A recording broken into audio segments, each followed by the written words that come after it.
You, John Fitzgerald Kennedy, do solemnly swear. I, John Fitzgerald Kennedy, do solemnly swear. That you will faithfully execute the office of President of the United States. That I will faithfully execute the office of President of the United States. And will, to the best of your ability. And will, to the best of my ability. Preserve, protect, and defend the Constitution of the United States. Preserve, protect, and defend the Constitution of the United States. So help you God. So help me God.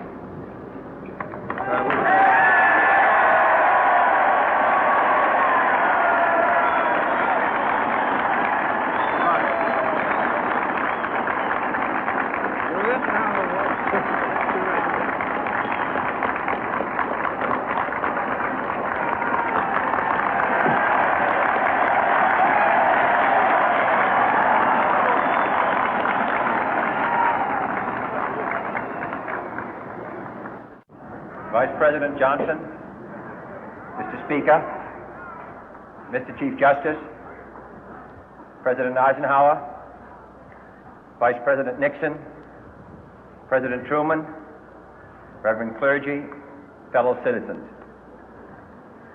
We observe today not a victory of party, but a celebration of freedom, symbolizing an end as well as a beginning, signifying renewal as well as change.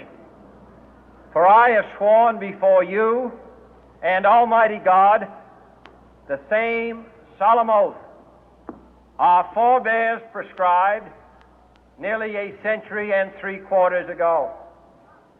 The world is very different now, for man holds in his mortal hands the power to abolish all forms of human poverty and all forms of human life. And yet the same revolutionary beliefs for which our forebears fought are still at issue around the globe. The belief that the rights of man come not from the generosity of the state, but from the hand of God. We dare not forget today that we are the heirs of that first revolution. Let the word go forth from this time and place to friend and foe alike that the torch has been passed to a new generation of Americans born in this century, tempered by war, disciplined by a hard and bitter peace, proud of our ancient heritage, and unwilling to witness or permit the slow undoing of those human rights to which this nation has always been committed and to which we are committed today at home and around the world.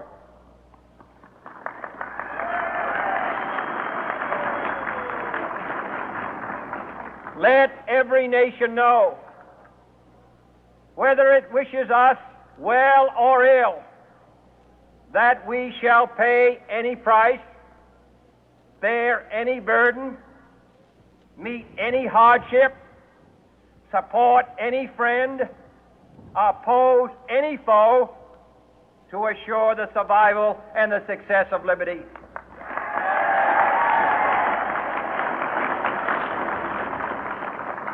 This much we pledge and more. To those old allies whose cultural and spiritual origins we share, we pledge the loyalty of faithful friends. United, there is little we cannot do in a host of cooperative ventures. Divided, there is little we can do, for we dare not meet a powerful challenge at odds and split asunder. To those new states whom we welcome to the ranks of the free, we pledge our word that one form of colonial control shall not have passed away, merely to be replaced by a far more iron tyranny.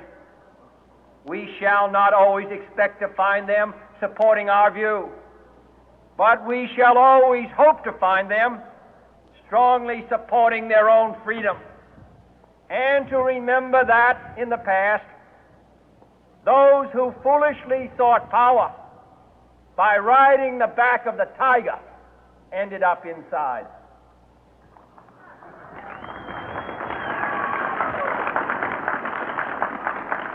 To those people in the huts and villages of half the globe struggling to break the bonds of mass misery, we pledge our best efforts to help them help themselves for whatever period is required, not because the communists may be doing it, not because we seek their votes, but because it is right. If a free society cannot help the many who are poor, it cannot save the few who are rich.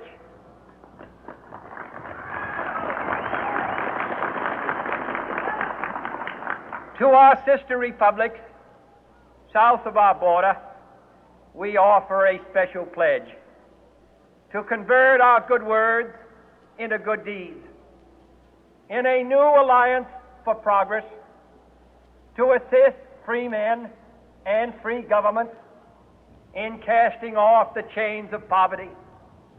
But this peaceful revolution of hope cannot become the prey of hostile powers.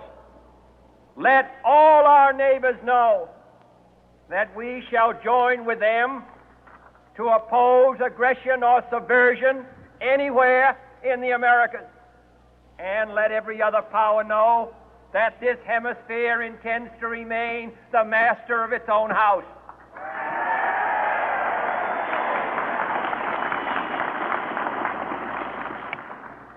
To that World Assembly of Sovereign States, the United Nations, our last best hope, in an age where the instruments of war have far outpaced the instruments of peace, we renew our pledge of support to prevent it from becoming merely a forum for invective, to strengthen its shield of the new and the weak, and to enlarge the area in which its writ may run.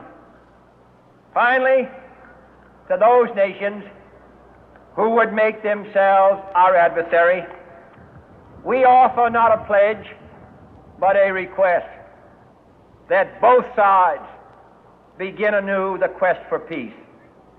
Before the dark powers of destruction, unleashed by science, engulf all humanity in planned or accidental self-destruction, we dare not tempt them with weakness, for only when our arms are sufficient beyond doubt can we be certain beyond doubt that they will never be employed. But neither can two great and powerful groups of nations take comfort from our present course, both sides overburdened by the cost of modern weapons, both rightly alarmed by the steady spread of the deadly atom, yet both racing to alter that uncertain balance of terror that stays the hand of mankind's final war. So let us begin anew, remembering on both sides that civility is not a sign of weakness, and sincerity is always subject to proof. Let us never negotiate out of fear, but let us never fear to negotiate.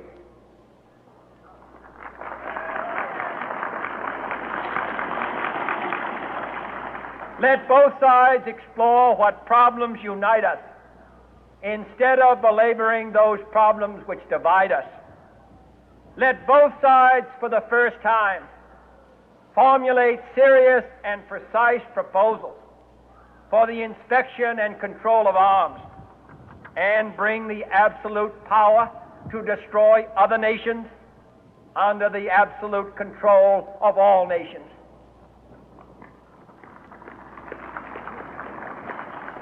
Let both sides seek to invoke the wonders of science instead of its terrors.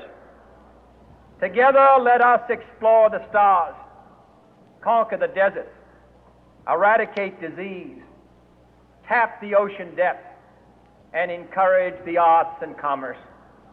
Let both sides unite to heed in all corners of the earth the command of Isaiah to undo the heavy burden and let the oppressed go free. And if a beachhead of cooperation may push back the jungle of suspicion, let both sides join in creating a new endeavor, not a new balance of power, but a new world of law, where the strong are just and the weak secure and the peace preserved.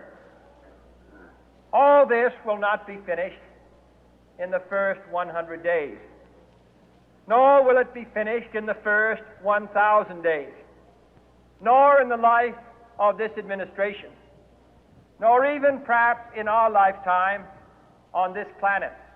But let us begin.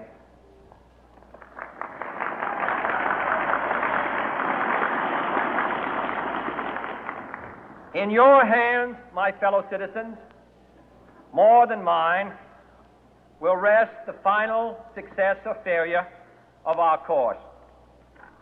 Since this country was founded, each generation of Americans has been summoned to give testimony to its national loyalty.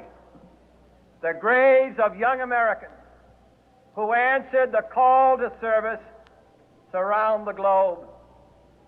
Now the trumpet summons us again, not as a call to bear arms, though arms we need, not as a call to battle, though in battle we are, but a call to bear the burden of a long twilight struggle, year in and year out, rejoicing in hope, patient in tribulation, a struggle against the common enemies of man, tyranny, poverty, disease, and war itself. Can we forge against these enemies a grand and global alliance, north and south, east and west, that can assure a more fruitful life for all mankind? Will you join in that historic effort?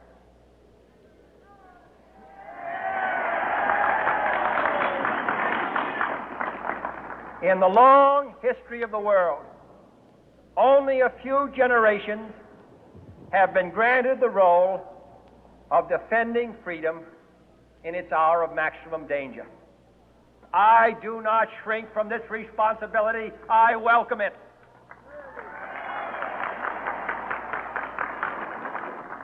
I do not believe that any of us would exchange places with any other people or any other generation. The energy, the faith, the devotion which we bring to this endeavor will light our country and all who serve it. And the glow from that fire can truly light the world. And so, my fellow Americans, ask not what your country can do for you, ask what you can do for your country.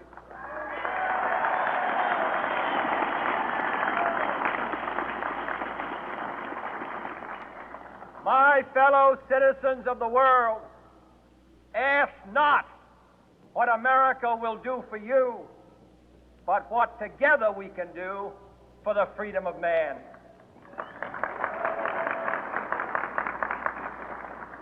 Finally, whether you are citizens of America or citizens of the world, ask of us here the same high standards of strength and sacrifice which we ask of you.